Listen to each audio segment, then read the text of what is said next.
Quick vlog check-in. Got an interview today, a guy named Mark Bell. Sometimes I start to feel a little crazy. Culture. We're talking with business expert here, Jeff Lerner. You've helped, thousands of entrepreneurs. Physical, personal, and professional excellence.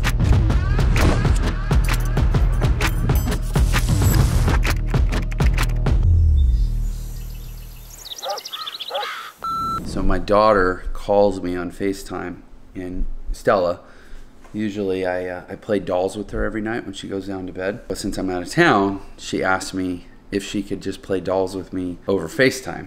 And I said, Stella, I'm sorry, but I'm doing some work. And she said, that's okay, you just work, and I'll just sit there with you and play dolls and just pretend that we're playing together. And it's just so adorable, I had to share. So I'm sitting here working, and she's sitting there playing dolls with me.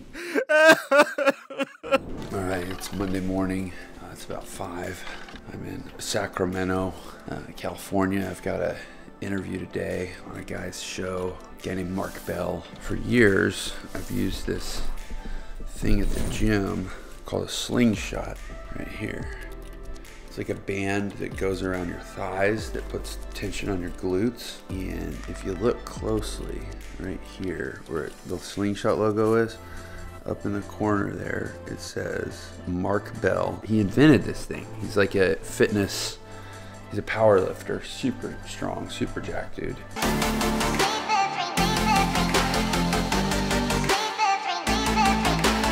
Anyway, he has a podcast attached to his gym, attached to the slingshot shop. We can go check out the scene and be interviewed, and I think we're gonna work out in his gym, which will be really awesome and also really humbling to work out with a guy that can bench like 800 pounds.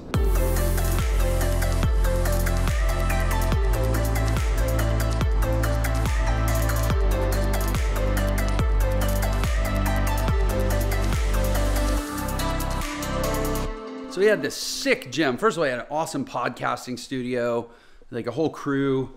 We talked for like 2 hours, I think. And he had a private gym in the back of his facility that's huge. It's probably, I don't know, 10,000 square feet.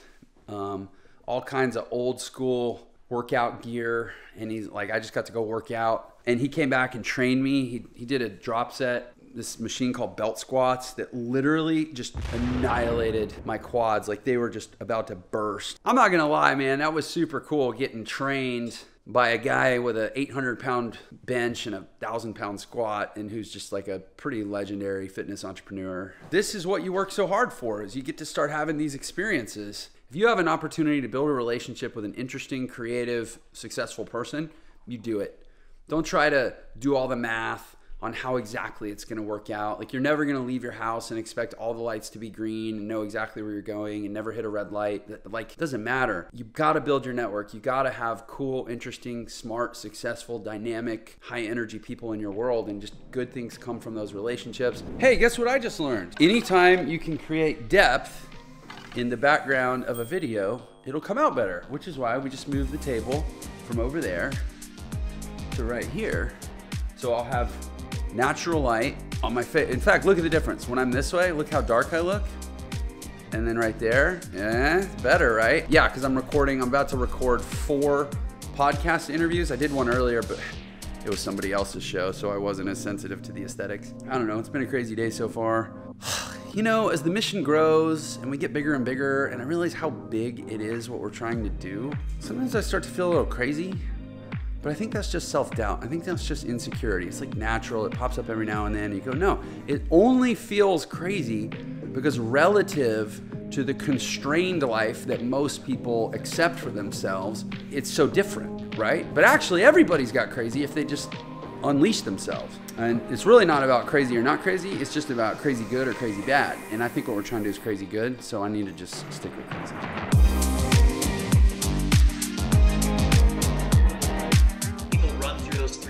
Recording a podcast. How many times someone come to... About to do a podcast with Brian Breach, who's a amazing overcomer of challenges, turned hip hop artist, turned viral marketer, turned TEDx speaker, turned just awesome human that I'm about to get to know, and I'm blessed to get to have conversations like this and get to call it work. So I'll check in after the episode, but I'm gonna go hit record and have an amazing combo. Just finished up a awesome interview with this viral video expert. It's 6:30 and I want to be done so bad, but you know what? I'm out of town. There's no family for me to go spend time with. So I kind of feel like if I don't work for a couple more hours, then I'm going to have that much more work to do when I go home, and I could be with my family. So I need to take advantage of this time to work. And I figured since I run this far, maybe I'll just run across the great state of Alabama. It's a lot. But shit, what am I going to do? What am I going to do? Just get older and be glad that I didn't do more? You got to do it. You got to do it while you can, man. When the ball starts to roll, when the momentum starts to build, you got to seize on it. Because every day leads to the next day and the next day, and it gets bigger and bigger and bigger if you keep pressing the momentum. The law of compounding does not like days off. So even though I'm tired, I'm going to lean in. So we are heading to the airport. We've had a pretty productive day so far. It's about 2:30, so it's gonna get less productive now that we have to travel. Although I do, one of the reasons I pretty insistent on flying first class is because it gives you enough room to actually work on a laptop, so the productivity should be able to continue. I just had a great interview with a guy named John Livesey, who's called the Pitch Whisperer. He's just an amazing sales guy, great at crafting sales messages, does a lot of business consulting, used to be the #1 sales guy at Condé Nast. Prior to that, I recorded a presentation. You know, we're in the process of hiring at least 20 salespeople in the next 60 days, and we'll probably hire 80 this year and probably another 20 non-sales people this year. So if you're gonna add 100 people to the team, that's a lot of new personalities and ideas and belief systems and behavioral patterns and habit sets to bring into your organization. And as you grow an organization, I don't care if you're going from 1 person to 5 people, or in our case 100 plus people to 200 plus people. Culture.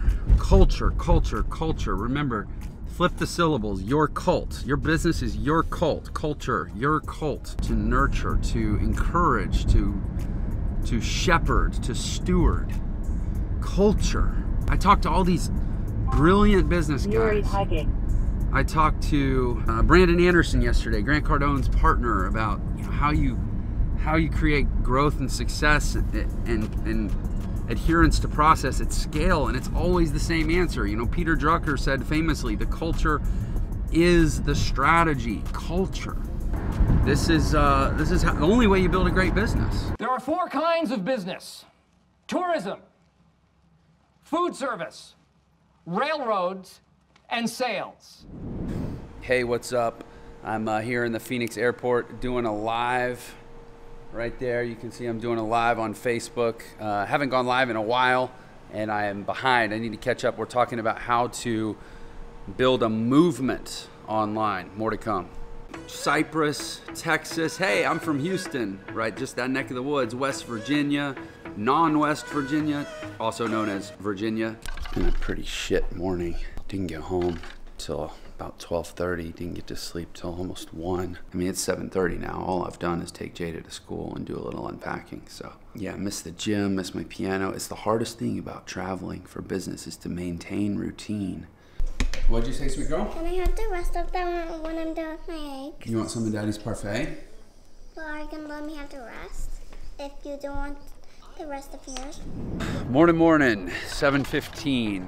Walking into Walmart.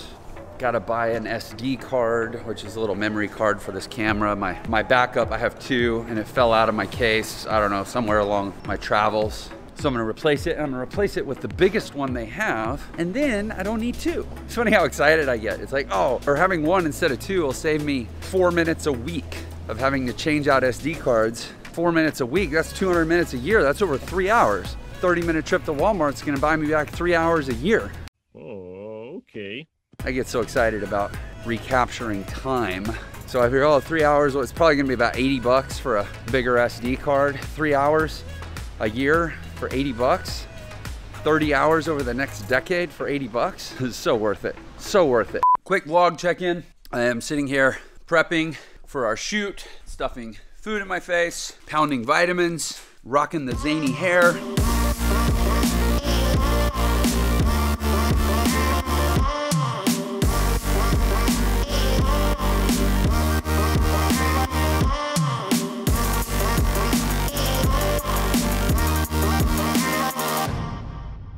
We're just packing up from the shoot. So like, listen, I don't mean to boast, but this guy, I said, hey Wyatt, do you think I can prep and shoot 10 videos in 90 minutes? And he goes, honestly, no, I don't think you can. In the back of my mind, I was like, I don't think I can either. But he challenged me, so I will, and I did.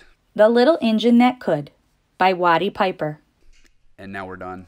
And I'm tired. I'm actually about to close on some land. I'm pretty stoked about that. It's actually a double lot. It's 2 lots, maybe 1.5 acres, something like that. Anyway, it's a good size, and we're gonna be building on it sometime in the next year. So I'm stoked to be closing on that today. So we just bought some land about a 1/4 mile from our current house, which is over there. And we're gonna build a new one. So we're actually going on a little walk because it's such a beautiful day, and we're gonna go check it out, see if the dirt still looks like the dirt. So the lot basically starts where that big rock is, and you can see the view.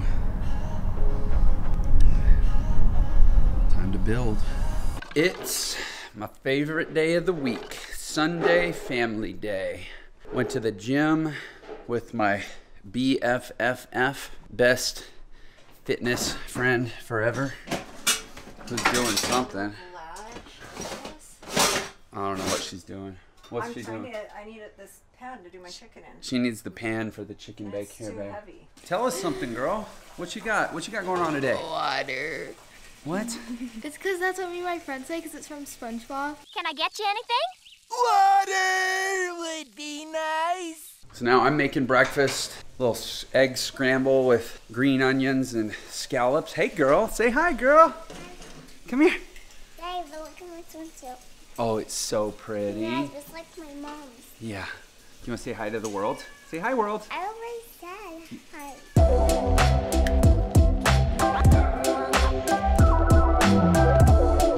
That's not on my. I was showing him the expert peeling of potatoes. Look at that technique.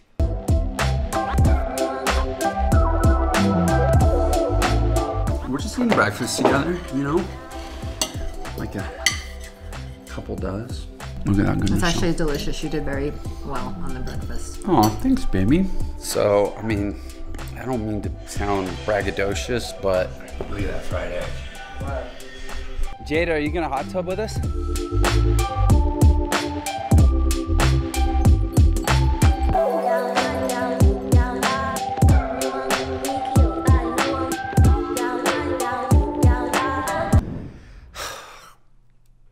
It's hard because the more successful you get, the easier it is to take a day off. You don't need to work unless you come up with good reasons and incentives and pressures doing the work, right? It's, you know, what got you here was a lot of hard driving hustle, and what's going to get you there is more hard driving hustle. But honestly, you don't need to get there. You're fine. I'm fine. I could stop. So there's 2 things you do. One is you have a big reason why. You conjure up this giant image, this giant inspirational vision that you're going after that is enough to inspire you and get you up in the morning and do the hard work. But even then, the nitty gritty, it's tempting to just be like, yeah, I'll just delegate this. I'll delegate that. I'll back off here. And yet what I find is, as the leader, you can't just delegate all the work to everyone. You got to be in there doing it yourself. You know, there's a stereotype of a disconnected CEO or company owner, company founder, whatever, that's really just kind of like loafing and letting everybody else do the work. And I don't like that. I think that's uninspiring. I think it's discouraging. You know, one of the things I do that I've done, I didn't even really realize I was doing it, but I've created this reputation as a really hardworking person. It's in my brand, it's in my content. Go, you know, drive and push and persevere and set big goals, and here's how you get them and all this stuff. And you know, there's a pressure. I talk about the commitment and consistency principle a lot, of like, declare what you're gonna do so that you feel hypocritical if you don't do it. If the public has said, oh, has heard from you that you're going to do a thing, then you feel like you're a hypocrite if you don't do the thing, you don't follow through. But I never had actually, until today, it hadn't clicked like, oh wait, you can also tell the public how you are. And then the same commitment and consistency principle pushes you to live up to that. And I've essentially created a brand, created an identity in the market. It's like, oh, Jeff's a really hardworking guy. And now, as I get older, as I get more successful, as I get more opportunity to back off and to take it easy, it's very often it's the identity of being a hardworking person that makes me not want to back off being a hardworking person.